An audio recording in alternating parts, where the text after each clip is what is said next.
Hey guys, ready for part 2 of this Q&A? I've got part 2. Yippee! So it's a YouTube.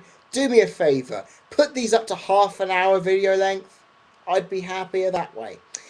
Anyway, WWE fan 23P has said, now that the core is broken up, who'll be the face, who'll be the heel, and what is the future of the three? The obvious thing is, I'm actually quite annoyed that the core got broken up. I felt they had a bit more potential to be used better. But obviously that didn't happen, and it really, they got buried. I thought for WrestleMania they probably could have had a Nexus core feud, but that didn't happen at all. Don't know why they didn't jump on that bandwagon at all after what happened at the Royal Rumble. Anyway, the heel of the three, I'd have to say it always has to be Wade Barrett. He has to stay a heel for obvious reasons. Come on, the guy is a natural born heel. He can talk. No one could talk as a heel as good as Wade in some cases, and he's a good, solid in-ring worker. He's got that smug look of, yeah, I'm a bad guy and I know it. You guys are booing me. I'm fucking loving it. He's got that kind of smirk on his face. You know what I mean? Like that. And I feel if he goes to be a face, all of that aura around him is going to go.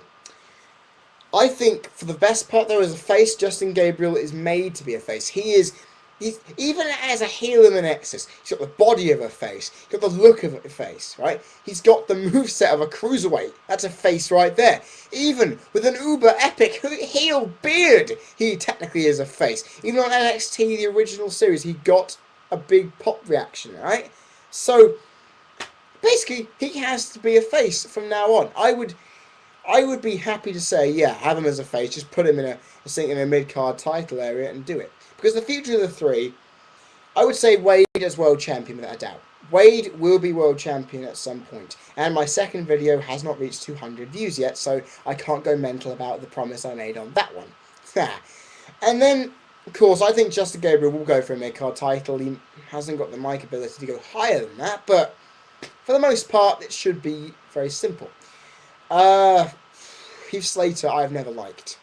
I think Heath Slater, the minute that Justin Gabriel and him split, I think he'll go future endeavoured, because he'll be known as the Wendy's girl from now on until his deathbed. WWE fans will only remember that.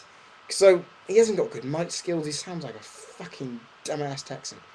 There's not offending any Texans. I just think he sounds really stupid on the mic. His accent does not help him at all.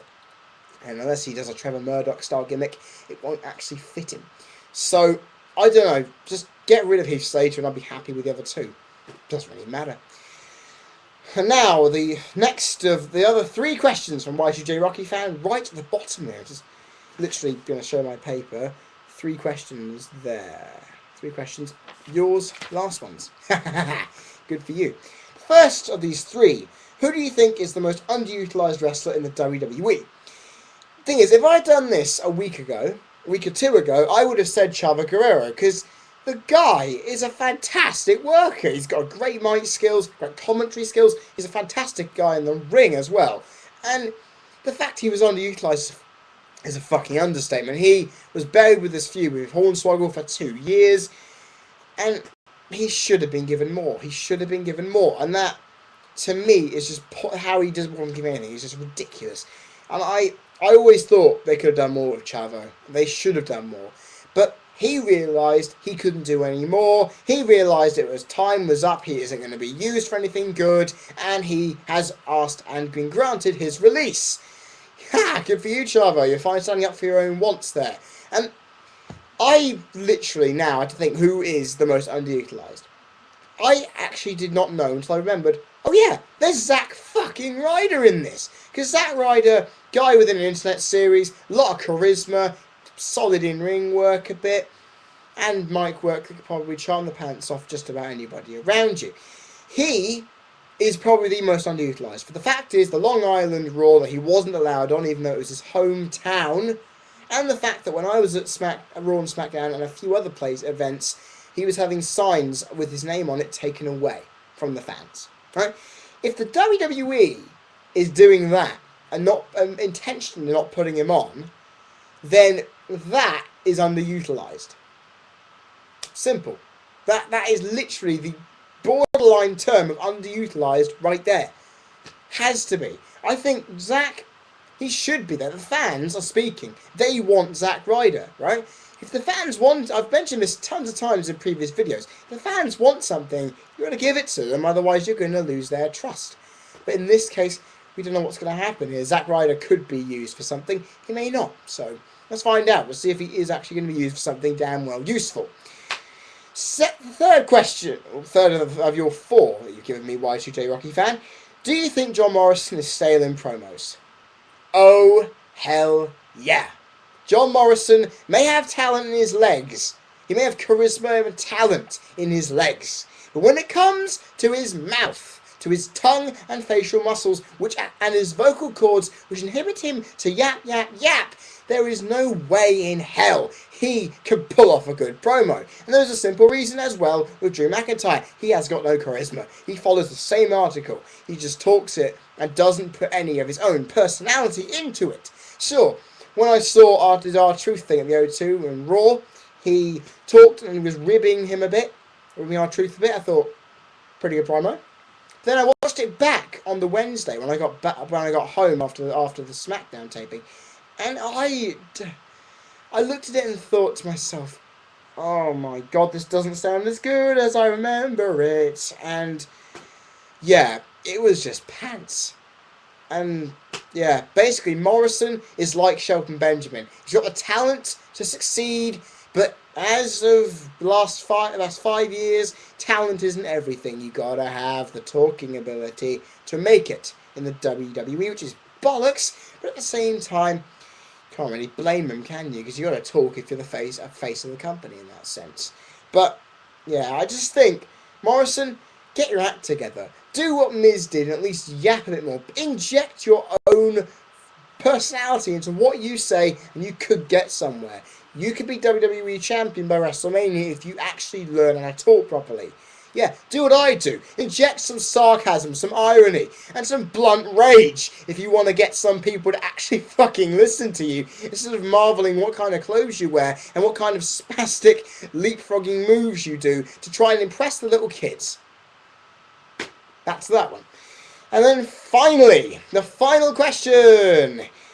Once again, Y2J Rocky fan, thank you for the fourth question. You put a lot of questions. Actually, you put 3 questions into one question asked, and I split them up to make it easier for me to ask them. Do you think Daniel Bryan will ever be a main eventer? Basically, yes.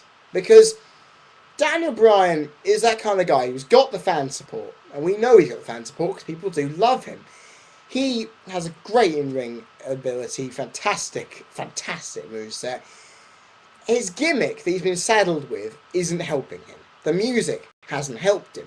So I think what WWE, if they are going to make him a main eventer, he should be able to expose his good mic work skills. Look at his stuff in Ring of Honor and you'll see what I mean.